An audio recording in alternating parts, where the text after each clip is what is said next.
Number 208. A right triangle has acute angles whose measures are in a ratio of 4:1. How many degrees is the smaller angle? So choices are in degrees 20, 36, 18, 9, and 10 degrees. Okay, so pause the video first and try to answer on your own. Okay, so let's solve this. So we will use the formula, the angle sum theorem formula.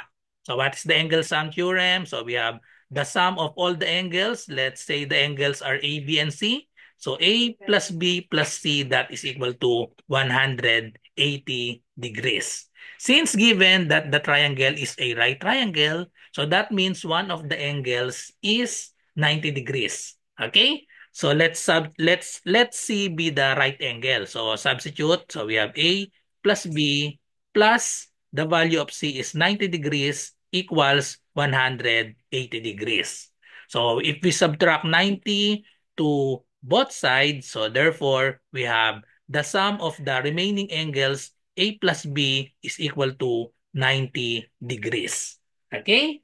And the ratio of the angles of the two angles is 4:1. So we are looking for the how many degrees is the smaller angle. Okay. Since the ratio is in 4:1, so let x be the number that is multiplied to 4 and 1. We will total that and the answer should be 90 degrees because the sum of angle A and angle B is equal to 90 degrees. So the formula now is equal to, we have 4:1, so multiply that to x. So we have 4x plus 1x or simply x. 4x plus x equals 90 degrees. So the bigger is 4x, the smaller is x. Okay, so just solve for x. So we can combine this. So there's invisible one here. 4x plus 1x, we have 5x is equal to 90. And then, so divide both sides by 5. So divide both sides by 5. So therefore, the smaller angle, x, is equal to, so just divide manually, 90 divided by 5. We have 1. 1 times 5 is 5. Subtract, we have 4. Bring down the 0. 40 divided by 5 is 8. 8 times 5 is 40. So therefore, the smaller angle is equal to 18 degrees. Okay? So if the smaller angle is 18 degrees, the larger angle is 4x. So just multiply this 18 times 4. So that is equal to 4 times 8. We have 32. 4 times 1 is 4 plus 3. We have 72. So if we add this 72 plus 18, that is equal to 90. Okay? So the smaller angle is 18, the larger angle is 72, and the other angle is 90 because it is a right triangle. So the total is 180 degrees. So follow me for more content like this.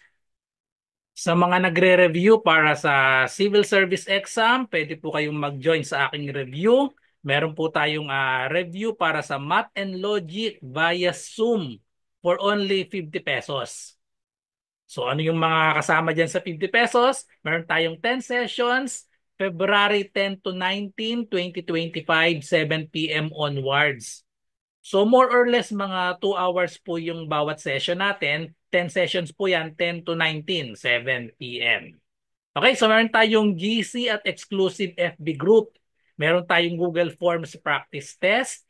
Sessions are recorded para kapag hindi kayo naka-attend, mapapanood nyo pa, i-upload ko po yan sa exclusive FB group natin. Okay, so ang session natin, math and logic lang, but we'll share a reviewer on other subjects.